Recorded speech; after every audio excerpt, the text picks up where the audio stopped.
Hi friends, നമുക്കിന്നൊരു കുഞ്ഞു recipe കണ്ടാലോ? ഇടിച്ചക്കത്തോരനാണ് ഇന്നിവിടെ ഉണ്ടാക്കുന്നത്. അതിനു മുമ്പ് വീഡിയോ കണ്ട് ഇഷ്ടപ്പെട്ടാൽ ലൈക്ക് ചെയ്യാനും സബ്സ്ക്രൈബ് ചെയ്യാനും മറക്കരുത്. ഇടിച്ചക്കത്തോരൻ ഉണ്ടാക്കാൻ വിളയാത്ത കുരുവില്ലാത്ത ചക്കയാണ് ഏറ്റവും നല്ലത്.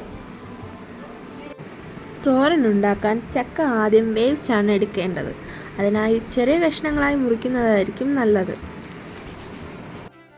ഞാൻ ആദ്യമായിട്ടാണ് വോയിസ് ഇട്ട് വീഡിയോ ചെയ്യുന്നത്. എന്തെങ്കിലും തെറ്റുകളുണ്ടെങ്കിൽ കമൻ്റ് ഇടണേ. കുറച്ച് പാടുണ്ട് ഇതിൻ്റെ മുള്ളെല്ലാം ചെത്തിക്കളയാൻ വേണ്ടി.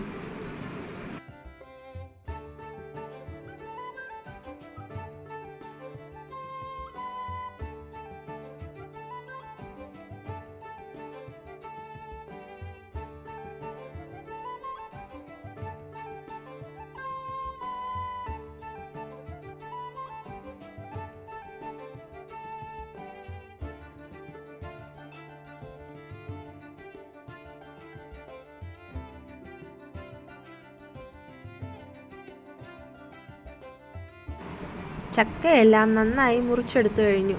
ഇതിന് നമുക്ക് നന്നായിട്ട് കഴുകി വേവിക്കണം.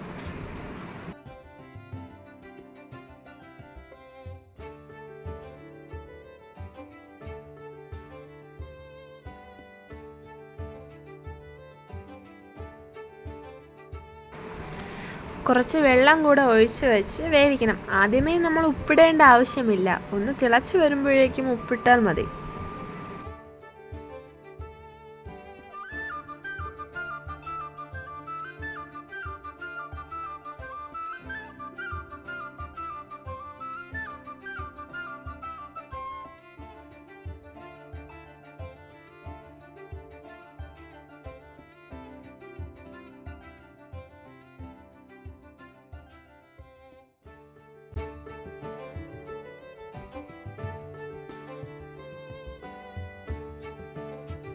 തിളച്ച് വരുമ്പോഴേക്കും ചക്കയ്ക്ക് വേണ്ടി ആവശ്യമുള്ള ഒത്തിരി ഉപ്പ് നമുക്കതിലോട്ട് ഇട്ട് കൊടുക്കാം.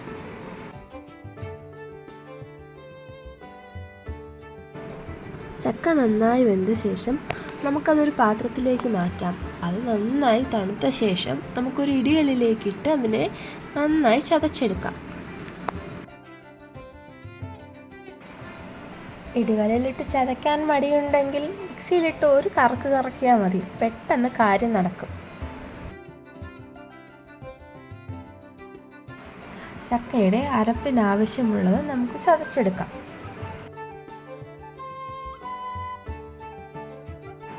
ഇവിടെ അരയ്ക്കാനായി എടുത്തിരിക്കുന്നത് 1 കപ്പ് തേങ്ങയും കുറച്ച് വെളുത്തുള്ളിയും 1 ടീസ്പൂൺ ജീരകവും 1 ടീസ്പൂൺ മുളക് പൊടിയും 1 ടീസ്പൂൺ മഞ്ഞൾപ്പൊടിയും കുറച്ച് കറിവേപ്പിലയുമാണ്.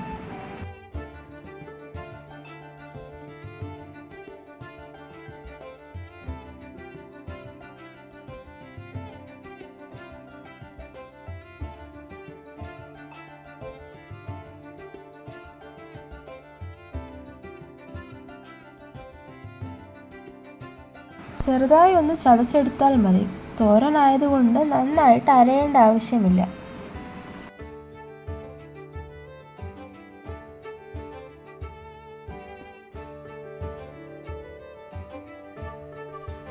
ഇനി നമ്മൾ ആദ്യം വേവിച്ച് വെച്ച ചക്ക നന്നായി തണുത്തു. അതിനെ ഒരു ഇടികല്ലിലിട്ട് ചതച്ചെടുക്കാം. കുറച്ച് കുറച്ചായി ഇടിച്ചെടുക്കുന്നതാണ് എളുപ്പം.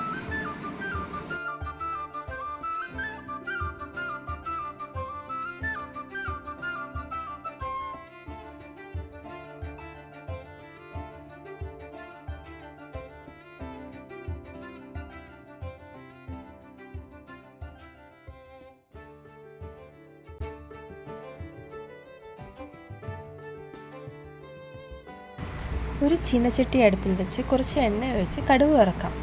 കടുക് വറക്കാൻ നമ്മളിവിടെ കടുകല്ല ഉപയോഗിക്കുന്നത്, ഉഴുന്ന് പരിപ്പാണ്. അതാണ് ഇതിന് കുറച്ചുകൂടെ നല്ലത്. ഉഴുന്നിട്ട ശേഷം കുറച്ച് കറിവേപ്പിലയും 2 വറ്റൽമുളകും ഇട്ട് നേരത്തെ അരച്ചു വച്ചിരുന്ന അരപ്പെല്ലാം കൂടെ ചേർത്ത് ഇളക്കാം.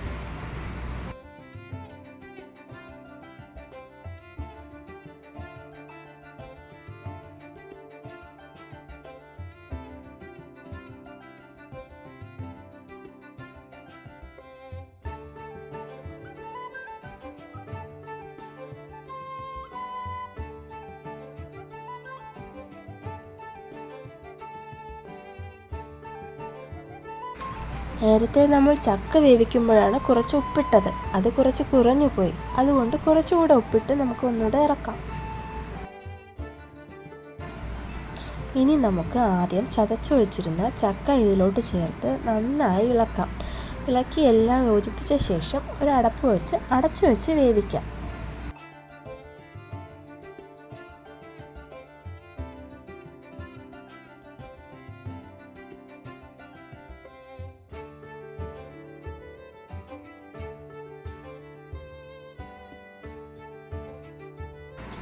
ഇടിച്ചക്കത്തോരൻ ഇവിടെ റെഡി ആയി കഴിഞ്ഞു.